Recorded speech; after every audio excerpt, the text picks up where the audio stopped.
नमस्कार दोस्तों, आशा करता हूँ आप सब अच्छे होंगे। सीटेट एग्जाम जो कि 21 जनवरी के लिए प्रस्तावित है, इसके लिए बाल विकास यानी सीडीपी पेडागोजी का आज हम ये एक इम्पॉर्टेंट वीडियो लेकर आए हैं, जिसमें अभिकथन यानी कि असर्शन और कारण रीजन से संबंधित प्रश्नों को हल करेंगे। साथ में ये भी देखेंगे असर्शन रीजन से संबंधित प्रश्नों को कैसे सटीकता के साथ हल किया जा सकता है। तो वीडियो को शुरू करने से पहले मैं आपको बता दूं कि यहाँ पर हमने टॉप 30 एमसीक्यूज लिए हैं, यानी प्रश्न लिए हैं जो कि सीटेट 2022-23 में पूछे गए हैं। और एक बात ध्यान रखिए, हम डेली जो है सुबह मॉर्निंग में 6:30 बजे सीडीपी की क्लास लेकर आते हैं। पिछले अगर आपने वीडियो नहीं देखे हैं तो आप सीटेट प्लेलिस्ट में जाकर जरूर देखिएगा, बहुत इंपॉर्टेंट वीडियो है, आप आसानी से सीटेट पास कर लेंगे। बीच बीच में हमने रिविजन वीडियोज़ भी दिए हैं।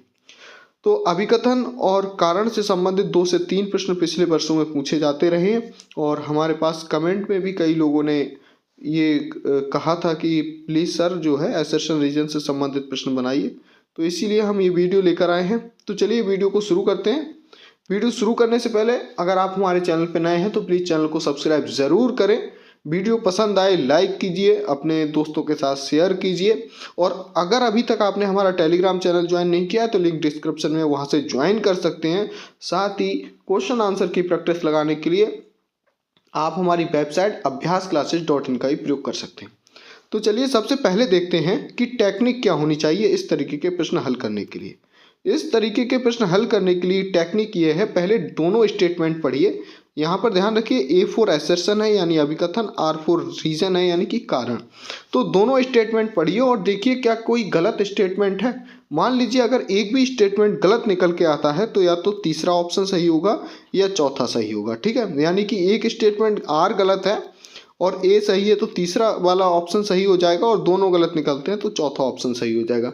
प्रॉब्लम वहाँ पर होती है थोड़ी सी, जब दोनों स्टेटमेंट सही होते हैं फिर हमें ये देखना होता है कि क्या जो R है वो A का सही एक्सप्लेनेशन है या नहीं है, ठीक है। यानी कि जो कारण है वो जो असर्शन दिया है उसका सही एक्सप्लेनेशन है, व्याख्या है या नहीं है, ठीक है। तो उसको भी हम थोड़ा सा देखेंगे। तो चलिए पहला प्रश्न देखते हैं। यहाँ पर जैसा कि है क्वेश्चन नंबर 1 है ये, और A4 मैंने बता ही दिया असर्शन और R4 रीजन। देखिए यहाँ पे पढ़ते हैं, विद्यालयों को नवीन ज्ञान के सृजन की ओर लक्षित पाठ्यचर्या पर बल देना चाहिए। ये स्टेटमेंट बिल्कुल सही है, ठीक है। यानी कि नवीन ज्ञान की ओर, सृजन की ओर पाठ्यचर्या पर बल देना चाहिए, बिल्कुल सही बात है। दूसरा स्टेटमेंट पढ़िए कि बच्चों में अध्यापक के सहयोग से नवीन ज्ञान के सृजन और उसकी व्याख्या करने की क्षमता होती है, बिल्कुल सही है। ये स्टेटमेंट भी सही है, यानी दोनों स्टेटमेंट सही है, यानी तीसरा और चौथा ऑप्शन तो हो ही नहीं सकता। अब हमें ये देखना है अगर दोनों स्टेटमेंट सही हैं तो क्या जो दूसरा वाला स्टेटमेंट है वो पहले वाले का एक्सप्लेनेशन सही है या नहीं है। तो देखिए फिर से कि जो विद्यालय है वहाँ नवीन ज्ञान के सृजन की ओर लक्षित पाठ्यचर्या पर बल देना चाहिए, और जो बच्चे हैं बच्चों में अध्यापक के सहयोग से नवीन ज्ञान के सृजन और उसकी व्याख्या करने की क्षमता होती है। ये बात सही है। और ध्यान से देखिए, पढ़िए कि पहला वाला जो दूसरा वाला है वो पहले वाले की सही व्याख्या भी है, क्योंकि विद्यालय जाएगा बच्चा तभी वहाँ क्या सीखेगा, अध्यापक से सीखेगा। और अध्यापक से सीखने में क्या होगा, जो पहला वाला कह रहा था कि जो नवीन ज्ञान के सृजन की ओर लक्षित पाठ्यचर्या पर बल देना चाहिए, वही दूसरा कह रहा है कि बच्चा जो है अध्यापक के सहयोग से नवीन ज्ञान सीखने की उसकी क्षमता होती है। तो पहला ऑप्शन इसका सही होगा, यानी कि A R दोनों सही हैं, और जो R है रीजन है वो असर्शन की सही व्याख्या है, ठीक है। आशा करता हूँ आपको थोड़ा समझ में आ गया होगा कि कैसे हल करना है। अब हम थोड़ा सा तेजी के साथ करेंगे वरना वीडियो बड़ा हो जाएगा, ठीक है। थोड़ा सा स्पीड से हम क्वेश्चंस को हल करेंगे। देखिए दूसरा क्वेश्चन है कि अध्यापक को चाहिए कि वह विद्यार्थियों को योग्यता का सत्व संबंधी परिप्रेक्ष्य विकसित करने के लिए प्रोत्साहित करे। ये गलत है स्टेटमेंट। क्यों गलत है? क्योंकि अध्यापक को ये चाहिए कि सत्व संबंधी नहीं, किसी और चीज संबंधी नहीं, बल्कि बाल केंद्रित या स्वतंत्र चिंतन, ठीक है। ये शब्द आना चाहिए कि स्वतंत्र चिंतन, ठीक है। स्वतंत्र चिंतन को प्रोत्साहित करे, ना कि किसी और सत्य संबंधी या किसी और परिप्रेक्ष्य को। तो योग्यता के अस्तित्व संबंधी पर दूसरा देखिए कि योग्यता का अस्तित्व संबंधी परिप्रेक्ष्य विद्यार्थियों को अधिक प्रभावशाली तरीके से सीखने के लिए अप्रेरित करता है। बिल्कुल गलत है, क्योंकि स्वतंत्र चिंतन जो होता है वो जो है अधिक प्रभावशाली तरीके से सीखने के लिए अप्रेरित करता है। तो दोनों स्टेटमेंट गलत हो गए, तो इसका चौथा आंसर बिल्कुल सही होगा, ए और आर दोनों गलत हैं। क्वेश्चन नंबर 3 देखिए, विद्यालयों को, ठीक है, असर्शन पढ़ रहा हूं मैं, कि विद्यालयों को अधिगम के लिए संवेगात्मक पहलू को अनदेखा कर देना चाहिए। बिल्कुल गलत है, ठीक है। और संवेग और संज्ञान एक दूसरे से संबंधित नहीं है, बिल्कुल गलत है ये। संवेग और संज्ञान यानी कि इमोशन और कॉग्निटिव दोनों जो हैं एक दूसरे से रिलेटेड होते हैं, ठीक है। मैंने पिछले बार प्रश्न कराए हैं इस तरीके के रिवीजन में, आप जाके उन वीडियो को देख लीजिए, दोनों सन्निहित होते हैं, ठीक है। तो दोनों स्टेटमेंट गलत, तो ये चौथा आंसर बिल्कुल सही हो जाएगा, ए और आर दोनों गलत हैं। 4 नंबर क्वेश्चन देखिए कि एक शिक्षक को विषय वस्तु को पढ़ाने के लिए उसे संबंध एवं संगठित तरीके से प्रस्तुत करना चाहिए। बिल्कुल सही स्टेटमेंट है। सीखना एक निष्क्रिय प्रक्रिया है, बिल्कुल गलत है। सीखना एक सक्रिय प्रक्रिया है। तो पहला सही है, दूसरा गलत है, यानी ए सही है, आर गलत है। तो तीसरा स्टेटमेंट यानी तीसरा आंसर सही हो जाएगा, ठीक है। क्वेश्चन नंबर 5 देखिए कि विविध सामाजिक आर्थिक पृष्ठभूमि वाले विद्यार्थियों की आवश्यकताओं को पूरा करने के लिए एक शिक्षक को मानकीकृत पाठ्यचर्या अपनानी चाहिए। बिल्कुल गलत। मानकीकृत का मतलब होता है स्टैंडर्ड। मानकीकृत पाठ्यचर्या नहीं अपनानी है, लचीली पाठ्यचर्या अपनानी है अगर विद्यार्थियों की आवश्यकताओं को पूरा करना है, उन्हें अच्छे से सिखाना है। तो मानकीकृत पाठ्यचर्या सभी प्रकार की व्यक्तिगत भिन्नताओं को ध्यान में रखती है। बिल्कुल गलत है। स्टैंडर्ड जो कोई भी पाठ्यक्रम होता है वो कभी भी सारी भिन्नताओं को ध्यान में नहीं रखता है, बल्कि वो क्या होता है, एक नॉर्मल सेटअप होता है, ठीक है। तो ये दोनों स्टेटमेंट गलत हो जाएंगे। सही आंसर फिर कौन सा होगा इसका? चौथा, ए और आर दोनों गलत है। 6 नंबर क्वेश्चन देखिए कि पहला असर्शन है कि वंचित समूहों के विद्यार्थियों के समावेशन को सफल बनाने के लिए ये महत्वपूर्ण है कि उनकी संस्कृति के पहलुओं को विभिन्न गतिविधियों के माध्यम से शामिल किया जाए। बिल्कुल सही है। अपनेपन का बोध सीखने के लिए अभिप्रेरित करता है। बिल्कुल सही। जो अपनेपन का बोध है, ठीक है, जो प्यार होता है टीचर जो बच्चों से करता है, वो अपनेपन का जो बोध होता है वो सीखने के लिए अभिप्रेरित करता है। बिल्कुल अभिप्रेरित करता है। अगर कोई टीचर बार बार किसी बच्चे को उसके नाम से पुकारता है तो उस बच्चे को लगता है कि ये मुझे व्यक्तिगत तौर पे जानता है। तो ये क्या, ऐसी बातें क्या करती हैं, मोटिवेट करती हैं बच्चों को सीखने के लिए। तो क्या होगा इसका आंसर? देखो, तीसरा गलत होगा, चौथा गलत होगा, क्योंकि दोनों ऑप्शन सही हैं, सॉरी दोनों स्टेटमेंट सही है। तो अब हमें देखना है क्या दूसरा पहले की सही व्याख्या है। तो ध्यान से देखिए कि यहाँ पे वंचित समूह की बात हो रही थी, और वंचित समूह के लिए सबसे ज़्यादा जरूरी है अपनेपन का बोध सीखने के लिए अभिप्रेरित करता है वंचित वर्गों के लिए, ठीक है।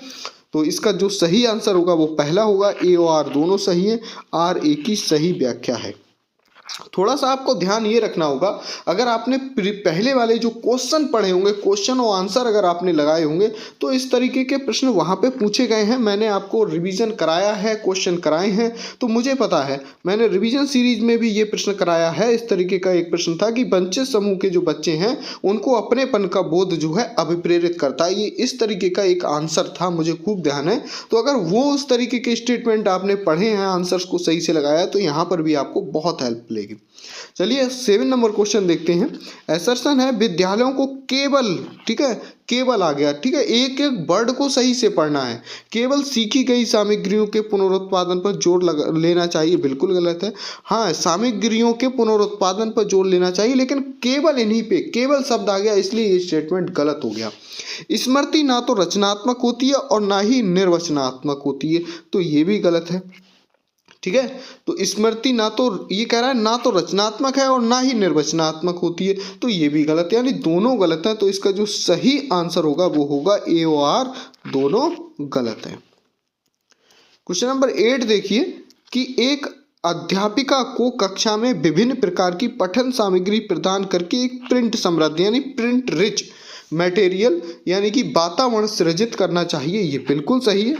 भाषा विकास वातावरण को जो है ये कारकों से प्रभावित नहीं होता, बिल्कुल गलत है। जो भाषा विकास है वो कह रहा है कि वातावरणों से प्रभावित नहीं होता, गलत है। भाषा का जो विकास होता है सबसे ज़्यादा अपने एटमॉस्फेयर से ही होता है, अपने घर से, परिवेश से। जो जैसा आप बोलते हैं, आपके घर वाले जैसा आप घर बच्चे से बोलेंगे वो वैसा ही बोलना सीख जाता है। तो ये तो दूसरा स्टेटमेंट जो रीजन है वो गलत हो गया। तो यानी कि आसानी से आप देख सकते हैं कि आर गलत है, ए सही है। तो तीसरा आंसर इसका सही हो जाएगा।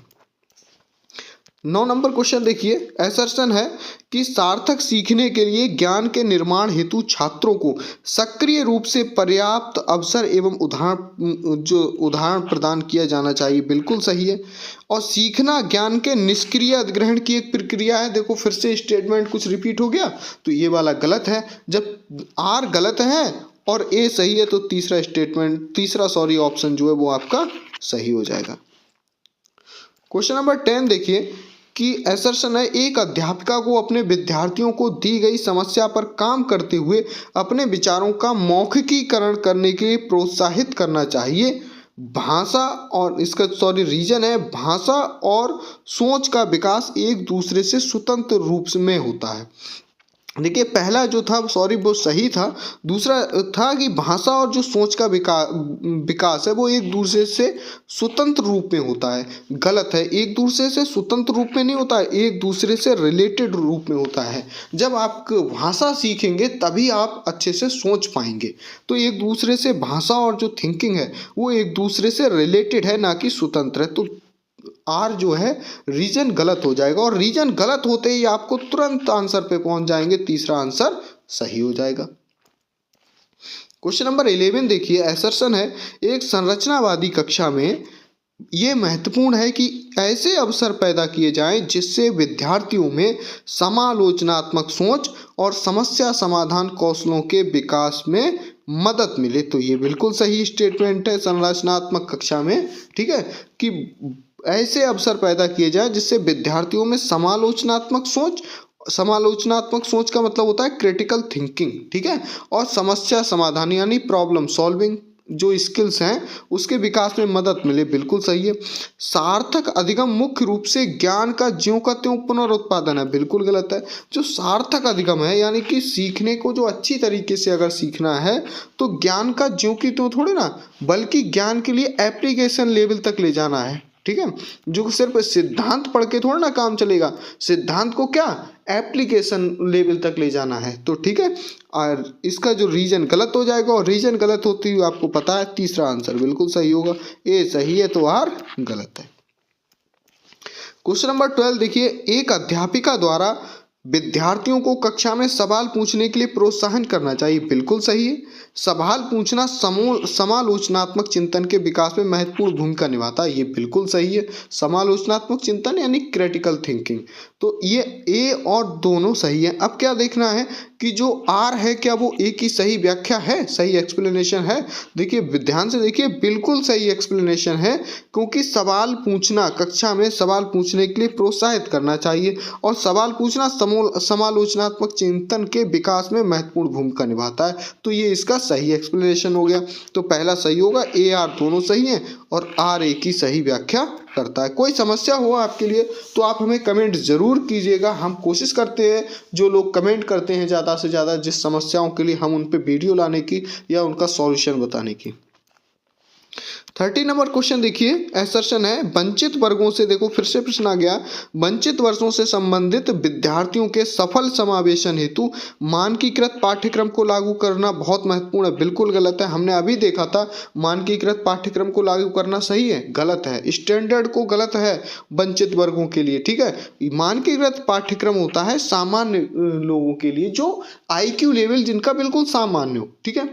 रीजन देखिए, मानकीकृत पाठ्यक्रम अधिगमकर्ताओं यानी जो छात्र या शिक्षार्थी हैं कि सभी प्रकार की व्यक्तिगत विविधताओं को समाहित कर लेता है, गलत है। ये अभी हमने थोड़ी देर पहले ऐसे ही स्टेटमेंट पढ़ा था, तो क्या हो गया, दोनों गलत हो गया। दोनों गलत होते ही आपको पता चल गया कि चौथा वाला आंसर आपका सही हो जाएगा।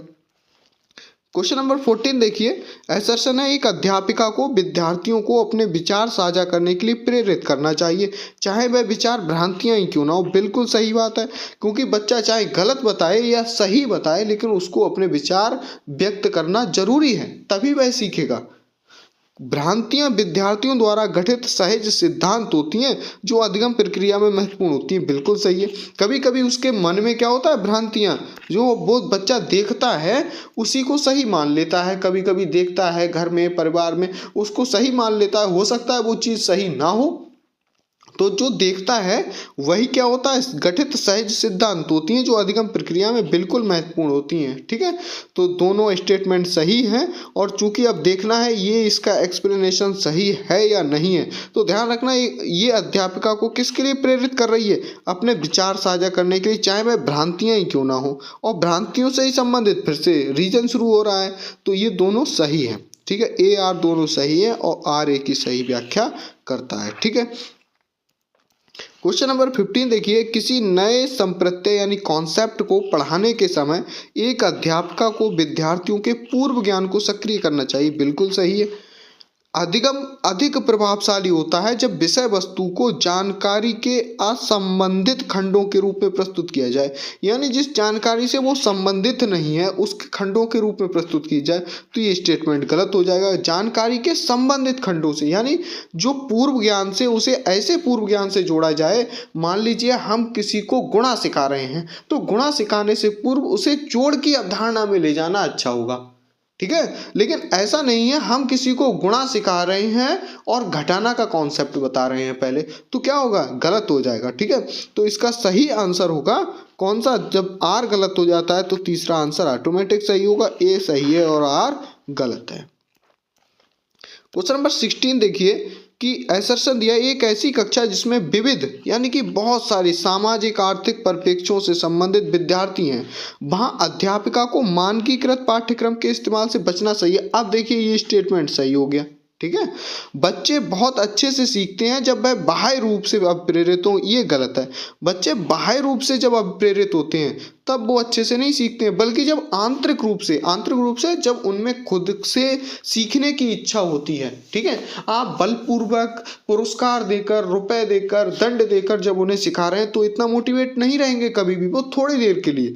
लेकिन जब उनके मन में खुद से जिज्ञासा है आंतरिक रूप से, तब वो सीखने के लिए हमेशा इच्छुक रहेंगे। तो दूसरा स्टेटमेंट गलत होगा और पहला स्टेटमेंट सही है। तो दूसरा गलत होते ही आपको पता है तीसरा आंसर सही होता है, तो ए सही है और आर गलत है। क्वेश्चन नंबर 17 देखिए कि असर्शन है, अभिभावकों को बाल्यावस्था देखभाल से संबंधित चर्चा में शामिल करना चाहिए। बिल्कुल सही स्टेटमेंट है। बाल विकास पारिवारिक परिवेश से प्रभावित होता है, ये बिल्कुल सही है। दोनों सही हैं। और ये जो देखना है कि आर जो है ए का एक्सप्लेनेशन है, बिल्कुल एक्सप्लेनेशन है, क्योंकि दोनों सेम चीज़ों को रिलेट कर रहा है। ठीक है, तो बिल्कुल सही होगा। ए और आर दोनों सही है, आर ए की सही व्याख्या है। एक बात मैं और बता दूं, अगर आपको आर ए का एक्सप्लेनेशन है नहीं है, इसमें कंफ्यूजन हो, तो ध्यान रखना कभी कभी दोनों स्टेटमेंट अलग तरीके के होंगे, दोनों सही होंगे, लेकिन उनमें आपस में संबंध नहीं होगा। अब देखिए यहाँ पर संबंध बहुत आसानी से निकल रहा है कि अभिभावकों को बाल अवस्था देखभाल से संबंधित चर्चा में शामिल करना चाहिए, बाल अवस्था देखभाल से। और बाल विकास फिर से वही वर्ड आ गया। ठीक है, पारिवारिक परिवेश से शामिल होता है, चीज़ें आपस में मैच कर जाएंगी। ठीक है, तो क्या होगा, आर ए की सही व्याख्या है। 18 नंबर क्वेश्चन देखिए, क्रिया आधारित शिक्षण यानी एक्टिविटी आधारित जो शिक्षण अधिगम को बाल केंद्रित माना जाता है। बिल्कुल सही है। शिक्षक जो है शिक्षण अधिगम प्रक्रिया में कोई भूमिका नहीं निभाता। देखिए बहुत आसान है, गलत हो गया। शिक्षक निभाता है भूमिका, उसकी इंपॉर्टेंट भूमिका होती है। तो जब दूसरा रीजन गलत हो गया तो आपको पता है तीसरा आंसर सही हो जाएगा। ए सही है, आर गलत है। क्वेश्चन नंबर 19 देखिए, अध्यापिका द्वारा विद्यार्थियों को समूह में काम करने, सहपाठियों संग चर्चा द्वारा सीखने के लिए प्रेरित करना चाहिए। बिल्कुल सही है। और अधिगम जो है एक सामाजिक प्रक्रिया है, ये सही है। जब ये सही है तो देखना है कि अब आर जो है एक का सही एक्सप्लेनेशन है। बिल्कुल सही एक्सप्लेनेशन है, क्योंकि अधिगम अगर सामाजिक प्रक्रिया है तो सहपाठियों संग चर्चा करना, ठीक है, और समूह में काम करना, ये भी तो समाज ही है। ठीक है, तो ए आर दोनों सही हो जाएंगे। ए आर ए की सही व्याख्या भी होगी। 20 नंबर क्वेश्चन देखिए, सभी विद्यार्थियों के समावेशन को सुनिश्चित करने के लिए कक्षा में ज्ञान के प्रतिनिधित्व के विविध प्रकारों का इस्तेमाल किया जाना चाहिए। बिल्कुल सही है।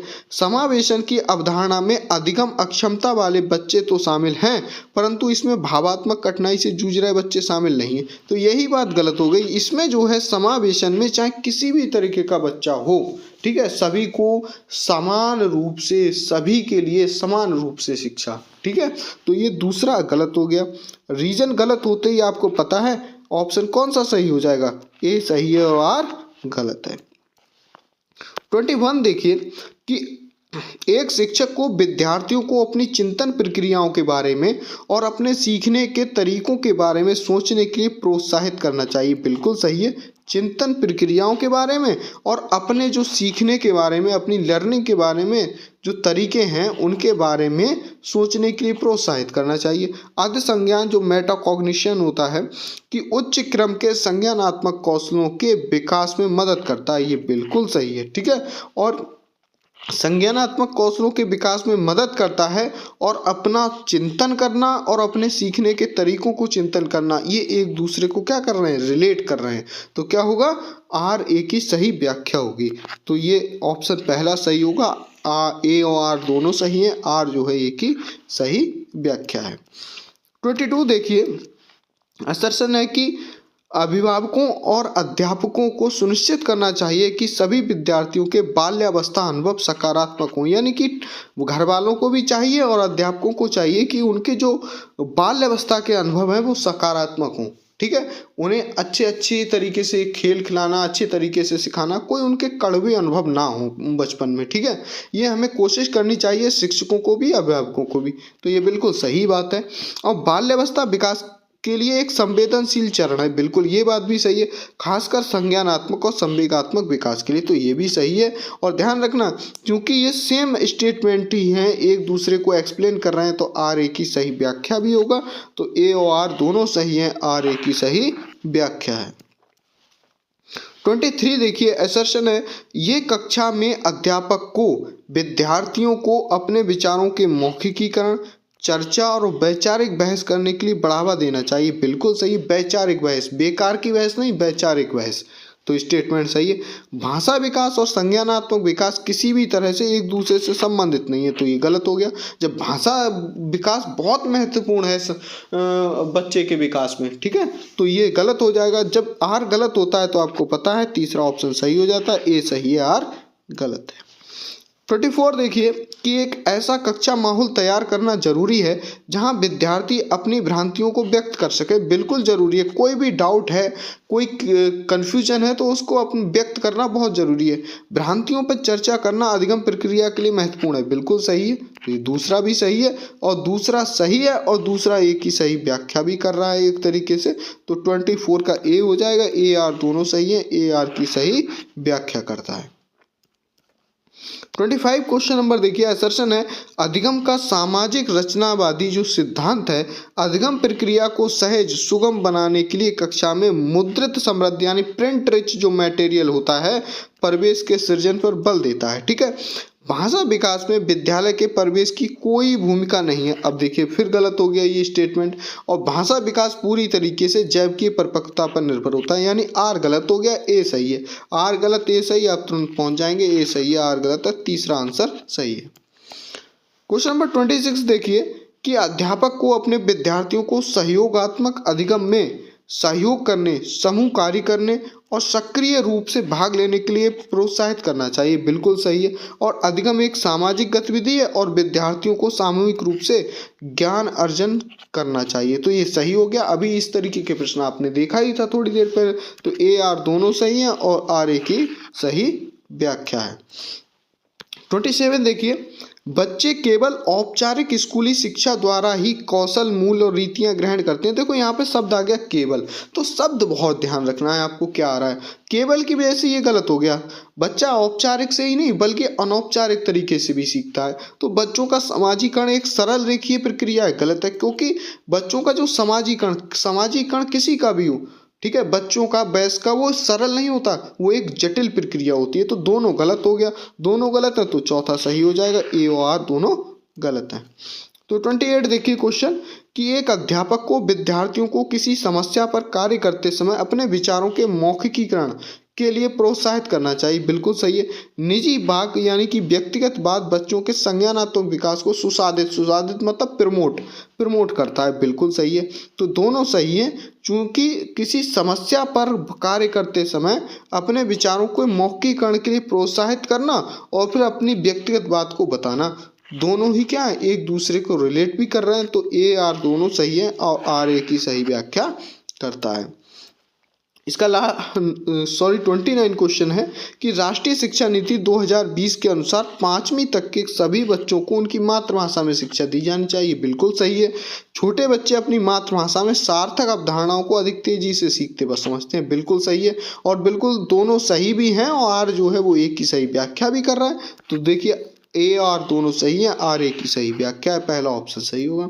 इस वीडियो का लास्ट क्वेश्चन है ये 30 कि बच्चों का समाजीकरण सर्वप्रथम परिवार में उनके माता पिता द्वारा होता है। बिल्कुल सही स्टेटमेंट है। परिवार बच्चों के समाजीकरण का प्रथम कारक है, ये भी सही है। चूंकि फिर से परिवार वही परिवार आ गया तो क्या हो गया, ये इसका सही एक्सप्लेनेशन हो गया। तो ए आर दोनों सही है, आर ए की सही व्याख्या करता है। ये सभी प्रश्न ध्यान रखिए, सीटेट में 2023-22 जो पेपर थे सीबीटी उनमें पूछे गए थे। सारे पेपर्स के हमने ये प्रश्न निकाल के रखे हैं। तो इम्पोर्टेंट प्रश्न है, इनको एक दो बार आप रिवाइज कर लेंगे तो आपका कोई भी प्रश्न एसएसएन रीजन से मैं आशा करता हूँ गलत नहीं होगा। तो उम्मीद है कि वीडियो आपको बहुत पसंद आया होगा। तो चलिए मिलते हैं नेक्स्ट वीडियो में, तब तक के लिए जय हिंद, वंदे मातरम।